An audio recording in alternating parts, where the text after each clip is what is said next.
How's it going, everybody? RyeBrand here today, and we are back with your Europe Vanguards here, ready to see if we can take the next step as a team. Last season, guys, we won the Atlantic. Can we win the Eastern Conference? And then more importantly, the postseason. And I think we have a team that's built to do that too. I think it was a very productive offseason. I think we were smart to not go all in and make a bunch of trades and shed assets for guys that we maybe, honestly, looking now, I don't think we really needed those guys. We got Capo Caco, who has developed into a first-line winger. Now, he's listed as a second-line winger, but I'm sorry, wheels. Puck on a string, two-way forward at 24.88. Yeah, give me that next to Teravainen and Kondratiev. Then we've got Hoglander, who's developed fantastically, and, we paid him accordingly, right? 6 years at 6.5. Capo Caco is on a fabulous deal, so that's going to give us a little bit of leeway there. Vladimir Tarasenko now shifts to the second line, as well as Barbashev still continuing to center that second line. Lundell is playing with Kotkaniemi and Sprong. Sprong's not the happiest guy in the world, so we're hopefully going to get him a little bit more special teams time and get him cheered up just a bit more, right? Because we could use him and Lundell, right? We need eight skaters, eight forwards, I should say, on the power play. So maybe that'll give him a little bit of a boost, a little bit of happiness there. And then revamped fourth line. Prota remains, but we've got Radek Faksa and Lars Eller, some veteran depth acquisitions just on simple one-year contracts that are probably worth more than what they actually will provide for us. But I think the fourth line, having depth, having veteran leadership in the locker room is going to be very important. And then the blue line. We acquired Jonas Brodin last offseason, and I think it was a great move. 87 overall. Yes, he's 32. He's got a contract that has only 3 years remaining.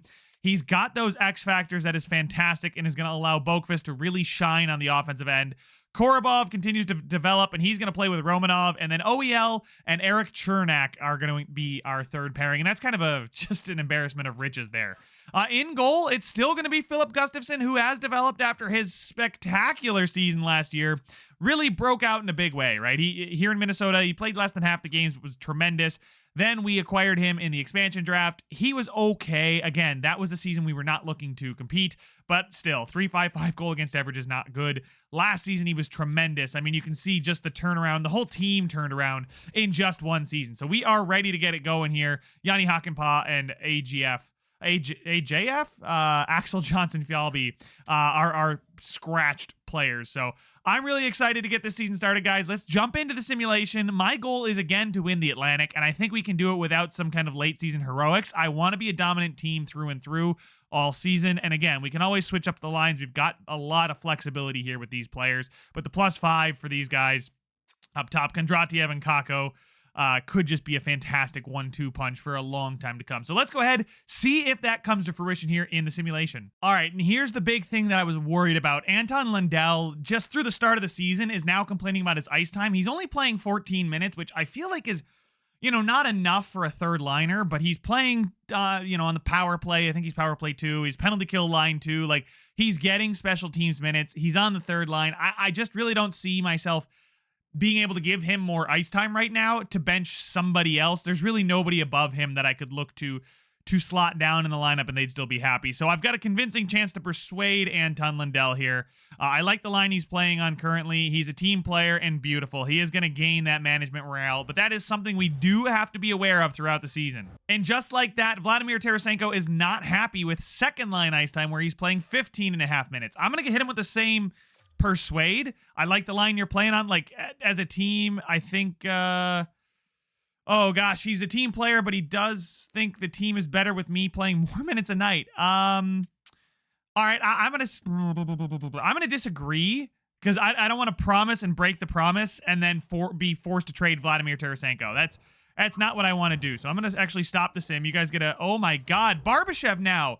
Why is nobody playing ice time? Like, he's on the second line. I don't know what else.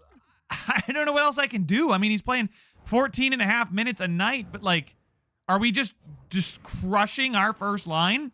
Now, to start the season, we've started well at 5-2-1. The Red Wings have started better, and so have the Panthers at 7-1. Tarasenko has 13 points. I mean, I don't know what else to tell you guys. Like, they're playing top minutes.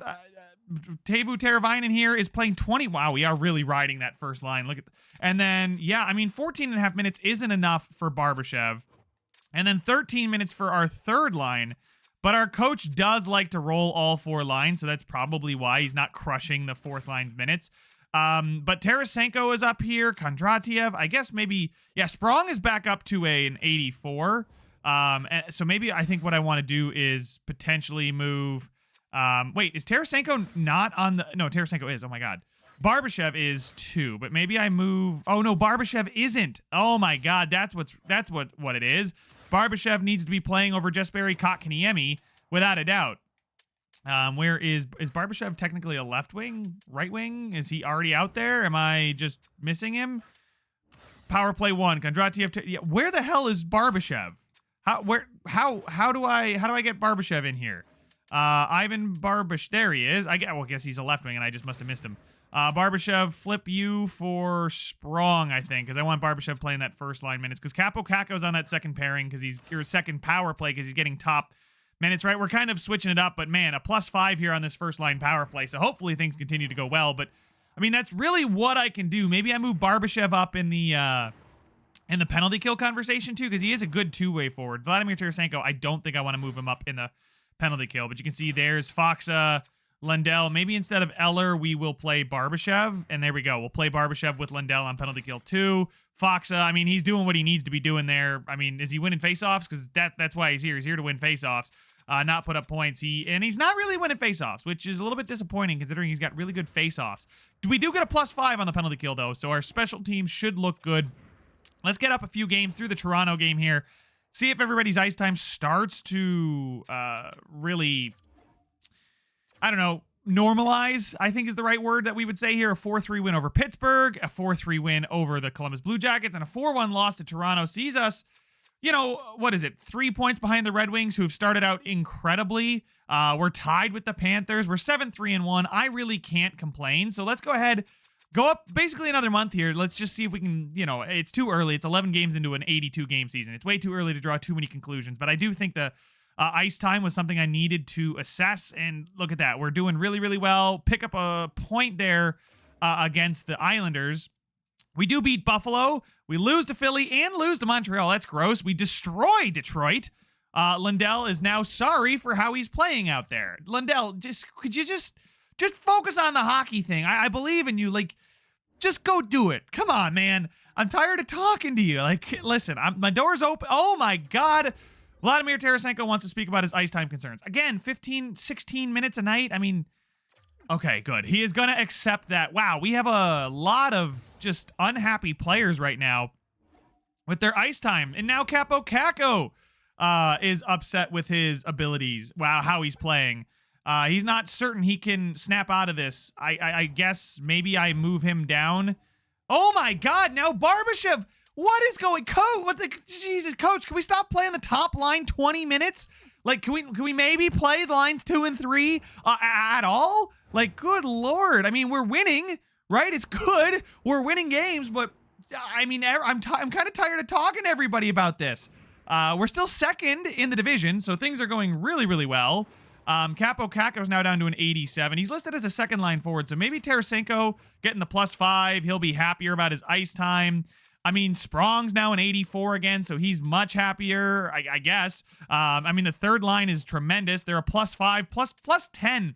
Lundell's a +10. I mean, now is the time to take a look at the stats. We're 23 games into the season, so about a quarter of the way through it. A little bit more than a quarter, obviously. But 15, 6, and 2 is exactly where we want to be in this very moment. Teuvo Teravainen's a -10. Kondratiev's a -11. How is my first line getting shelled like that? Capo Caco? Where is Capo Caco? Oh my God, he's got 10 points and he's a -13. Okay, yeah, he is absolutely playing on the second line. Wow, I guess I didn't realize that the second line was actually better than our first line. I don't know what the coach is doing. Like, coach, we got to do something about this. Hoglander, Tarasenko, Barbashev is basically our first line, with our first line being a second line. Yeah, something needed to change, and I think moving Tarasenko back up to the top line is going to be the right move. I'm glad I checked this out. I can't believe we're winning as many games as we are with that kind of dreadful first line performance, and that makes me worried about the defense. The fourth line, though, they seem to be stepping up quite well. Lars Eller crushing it there as a depth forward. Same thing with Foxa and Prota. Kotkaniemi, Sprong, Lindell, I mean, they're doing absolutely fine. They're on pace for 40-some points, so 40, 50 points out of my third line is tremendous. Defensively, Jonas Brodin's a -4, and let's see, Boqvist has got 18 points and is a +2. OEL's a +11, so it's that third defensive pairing. They've been quiet. They haven't said anything, and they are just continuing to crush it. So one line change there, moving Tarasenko up, Capo Caco down, get the +2 on that second line. Maybe Tarasenko helps that first line figure it out defensively. I don't know how or why that would be the case, but hey, let's keep it rolling. Let's get up into January here. Against the Rangers, we are going to win that one 4-1. RFAs are due now. And then Minnesota, we beat them 4-1. Seattle, we beat them 4-0. Okay, the defense has really solidified itself. 5-4, 4-1. So other than those 4 goals against Calgary, our defense has been good. We'd lose one. We go to shootout. We bounce back with, oh my God, we get bombed against Florida. Toronto, Jesus, Ryan. Nashville, we're going to beat them. Against Carolina, we beat them. Anaheim, we beat, okay. We are now sitting at 57 points, atop the entire NHL right now, 27, 8, and 3. And Teuvo Teravainen has really found his game. 44 points in 38 games. Oh my God, look at the plus minus. Kondratiev was like a -11. I swear Teravainen was like -14. Now Barbashev and Hogland. I mean, Capo Caco. What are you doing here, buddy? -17. A -17 for Capo Caco. I mean, I just don't understand it. I straight up don't understand it. He's got tremendous defensive categories, puck skills. Maybe his offensive senses need to improve, but I mean, he was not a guy that we had to worry about last year. Last year, he was phenomenal. He was playing in a similar role last year, and now I moved him down quite a bit. Well, I moved him up. Now he's back down, but I don't understand why he's a massive minus. I guess we just let it ride and keep going for now, but I don't understand that. None of that makes any sense to me, but you know what does make sense is we are the #1 team in the National Hockey League, and really we're 7 points ahead of the Red Wings, who, remember, the Red Wings started out tremendously well. I think they were 9-1 in their first 10 games, and then, you know, the Penguins are the top in the Metro, but they're no better than the Red Wings. The Bruins, the Panthers, who were really good early on, have now fallen off, so January 1st, let's keep it rolling. I don't really see myself making any trades. I think we're going to leave things as they stand. Sprong is happy again, so, or at least playing up to his overall again, so I see no reason to move on from him. We'll probably, I don't even see us making a trade at the deadline here. A 4-3 shootout win. We pick up 2 more points there. We lose to Pittsburgh, but in a shootout, a really tight one. There we go. We lose to Toronto in regulation.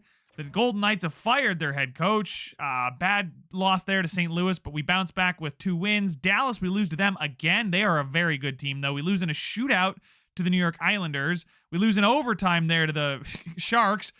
We bounce back with, I think, 3 wins. Yes, 3 wins, but we are not making it easy on ourselves. 74 points, and the Oilers now lead the NHL. You know, they're the best team in the NHL now. Have they played more games than we have? They have not. They've actually played less, so not great. I do want to check out the plus minus. Like, things are going well, but they're also not. Vladimir Tarasenko, holy cow, my guy, you are ridiculous. The second line seems to have kind of stabilized. I think Capo Caco still is terrible, man. Like, what are you doing, dude? Like, what are you doing? -18 is brutal. Absolutely brutal. Who's got the most takeaways on the team? It is Anton Lindell, and that's kind of what I wanted out of my third line center. He's tremendous. Tarasenko is a defensive stalwart. You can see our forward core. I mean, they have a really good giveaway to takeaway ratio, except for Prota and Kotkaniemi. Kotkaniemi, he's one of those that I may look to move on from in the offseason. Not just yet, but in the offseason. Romanov and Korobov are a tremendous pairing. Nikolai Korobov, if he can continue to develop and hopefully bring Romanov with him. Romanov doesn't have much time left to develop, but Boqvist and Brodin have really stabilized as a top pairing. OEL and Chernak, they've kind of fallen off their performance a little bit. It kind of is like wherever Capo Caco goes, their performance drags. And, well, for somebody who was tremendous last season, and I really had no worries about him, and he developed so incredibly well, I'm surprised, to say the least, that he's producing so poorly now. But we are continuing to win games as I would expect us to. A big winning streak here. We have 82 points already, 84 before the deadline. Holy mackerel. We're now at 92 points, 94 before the deadline. Oh my God. Oh my God, we are 46, 11, and 8, guys. Like, I know Capo Caco's kind of bringing us down, but 98 points. How, like, Jesus, the Avalanche, how are they, and the Oilers, how are they keeping pace? I mean, are you kidding me? We almost have 100 points before the deadline? We're on pace for 127 points. 127 points. You guys think I'm going to make a trade at the deadline? No chance. No chance I'm making a trade at the deadline. Plus 35 for Tarasenko. Plus, I mean, and Teravainen and Kondratiev have bounced back. Kondratiev with 37 goals. Tarasenko with 39. Holy crap. Even Capo Caco has started to stabilize. He's been a plus 5 in that month. You love to see that. And the fourth line is crushing it. They're gonna have 40 points on the fourth line. Defensively, also going well. Romanov a plus 41. Korobov a plus 34. And then in goal, we've got Gustafsson, who, well, is still good. Has not reached the highs of last season, but is still, he's doing all right. I'd like to see the save percentage up, and, you know, I'd like to see him play a little bit better. But honestly, guys, the team is winning games. I see no reason to even mess around with the deadline. So let's take a look at the contracts now that we're at the deadline and see who is expiring, who wants an extension. I mean, Tarasenko wants an extension. I just don't think I can afford to give him one. When we got a guy like Lindell here, who I mean, like 5x5 for Lindell, he slots up into the second line. I feel like, yeah, I feel like he replaces. He might replace Tarasenko next season. So I think 5x5 for Lindell is fine. OEL, he can move on. Foxa, yeah, like really, this is it, guys. It's the Tarasenko decision. He's 34. He's playing phenomenally, but I just don't know how much longer he's going to be able to hold on as a top winger for us. Gustafsson and Annunen both need extensions. What is Gustafsson asking for? I don't want to give him that contract. I will give Annunen, I think, a contract. Yeah, oh, absolutely. I'll give him a 3-year deal at less than $1 million. Duh. Okay. Yeah, I'll do that. So I think Gustafsson, I'm not going to give him a contract right now. We'll have to see how he produces in the postseason. That's what I really want to figure out, because I could feel like, who's a pending free agent this year for goaltenders? Because I feel like if I'm going to give $7 million to a goalie, Gustafsson, I don't trust him being an 88, right? And goaltenders that are expiring this year, like, obviously Gustafsson is up there, but Anderson, Wallstedt's expiring. I mean, I think these guys are RFAs.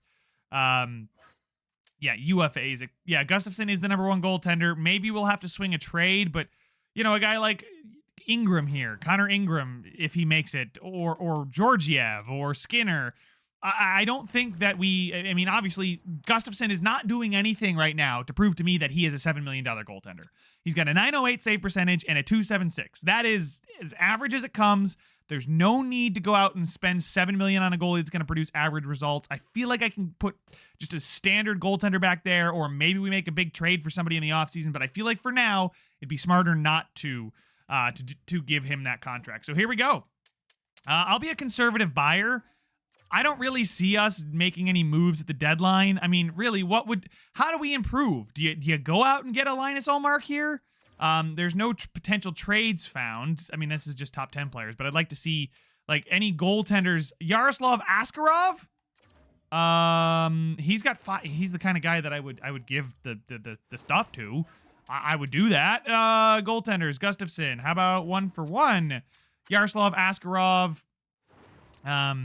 Wait, why are they retaining? I didn't ask them to retain any money.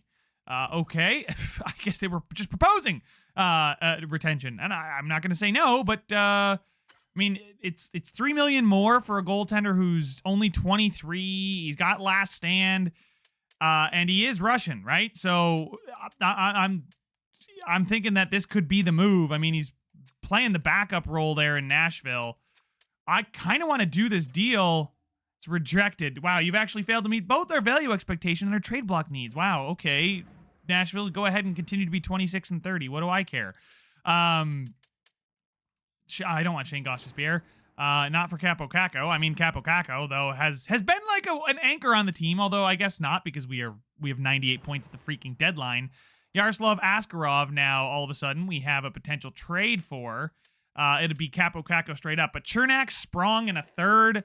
I'd love to do it. We'd clear 10.6 million, and we'd shed $3 million more of cap space, but I just don't think it makes sense. I maybe, trading for Askarov in the offseason would make the most sense to me. But I think right now it just doesn't make sense to make a big trade. Don't upset the apple cart. The sim is treating us very, very well. Obviously I mentioned Ingram as a potential option. I just forgot to check his nationality. I don't think he is going to work for the team, but you know what I'm saying. Like, we can find somebody in the offseason. I feel like a trade in the offseason is a lot easier to stomach than having a 98-point team at the deadline and moving on from your goaltender. Like, what? I'm not going to do that. We're going to keep a little bit of realism in this, where I'm not going to do that deal. Lindgren and wow, San Jose loading up on the goalies for Kudin, McCabe, and a fourth. Okay. I feel like they got the better end of that deal. Petrangelo goes to Pittsburgh. Braden Yeager going back to Vegas. Interesting. Big one there. And then David Gustafsson. I'm going to decline that. I don't need him. Again, I just don't want to upset the chemistry in the locker room and mess with players' ice time. It's really, at this point, everybody's kind of settled into a role. The team is playing phenomenally. So, let's get down to the end of it here. Let's get up to this Tampa Bay game, see what happens. Justice Annunen is going to accept that contract extension, and same thing with Anton Lundell. So we got a couple morale boosts thanks to some contract extensions, and we still lose to the Florida Panthers. Hopefully we don't see them in the postseason. We followed it up with an overtime loss, a win, overtime loss, and a win, and then a regulation loss to, this is the point of the sim where they're not going to let us go too crazy. So we're going to lose a lot of games down the stretch, I think, just because it's going to rein us back in. Here against Edmonton, a big one. Yep, we're going to lose that one. We lose back-to-back games against those Western Conference teams. We do beat New York, and we are on pace for a tremendous season. 120 points, though, for the Oilers. God, there has just been so much. There's so much imbalance in the league right now. Look at that.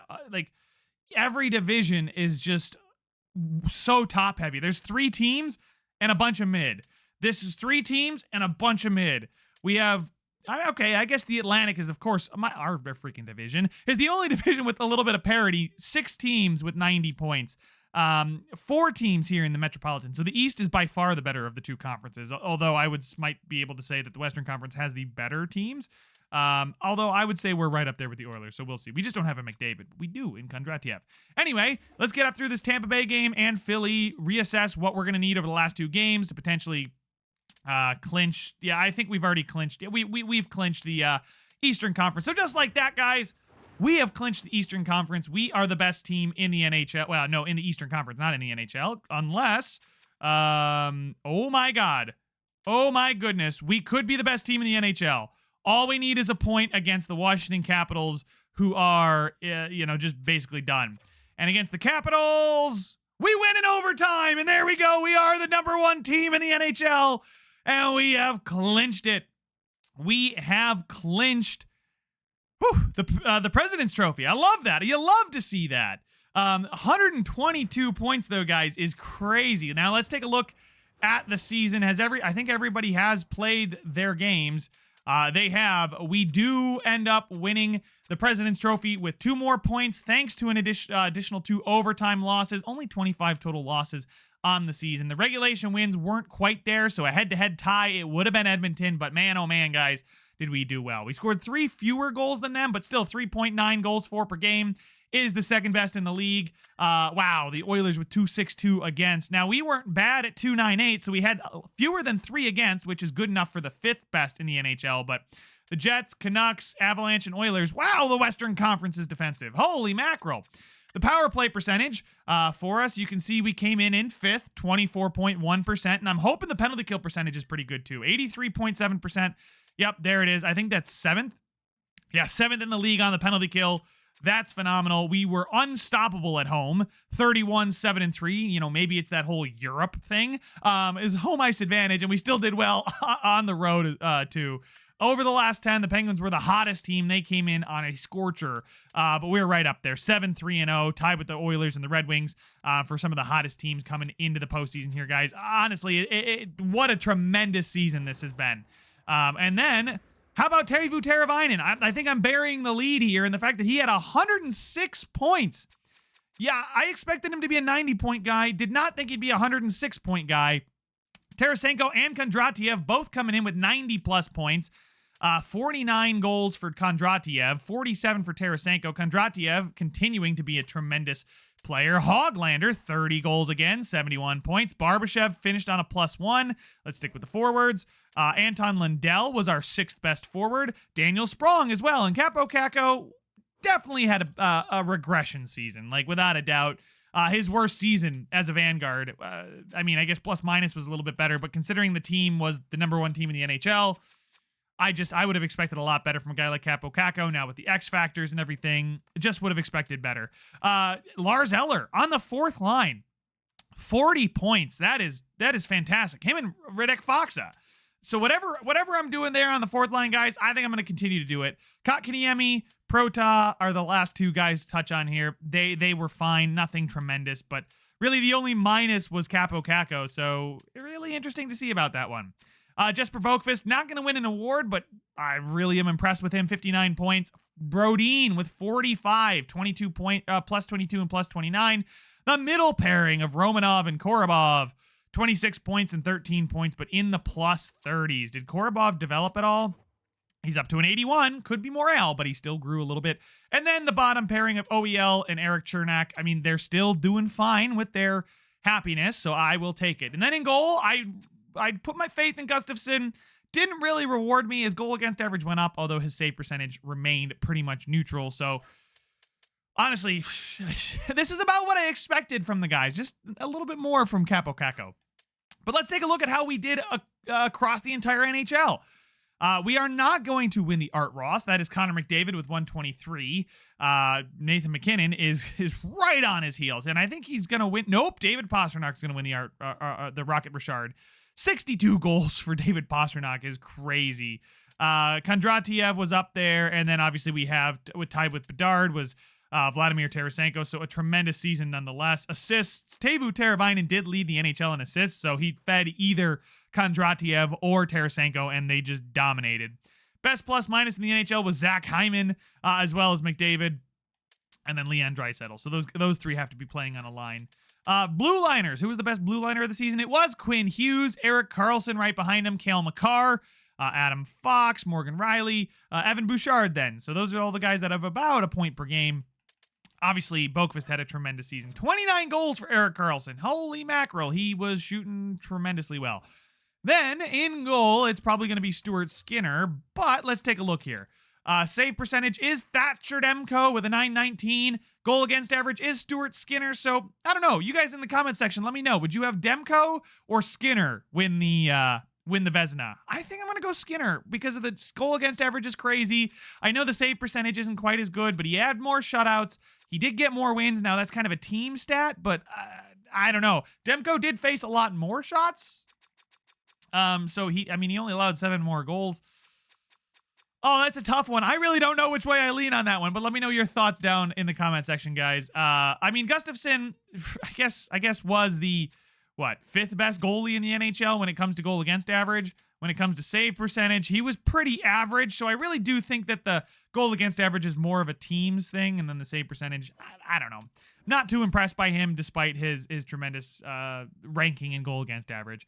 Joakim Kamel is going to be your rookie of the season, followed by Walker Rupert. So tough race there. Matthew Savoy, Justin Sourdiff are going to be your, kind of in the contention there. Maybe make a case for him, but I think it's Joakim Kamel pretty easily there. And there we go. Those are the season stats, guys. The awards. Obviously, we are going to be the President's Trophy winners. And honestly, hopefully it's not. It spells the same kind of luck it did for the Rangers last season, and not the historic luck where you don't really do too well during the postseason. But as the number 1 team in the Eastern Conference, we will be taking on the Boston Bruins in round number 1. David Pastrnak and his 62 goals coming back to Europe to face us in round number 1. But guys, that is all the time I have for this one. Make sure to leave a like if you enjoyed it. Subscribe if you want to see some more. And I will see you guys in the next one. This a free for all, before we fall. This a free for all, before we fall. Took some L's, but I guess you can't win them all.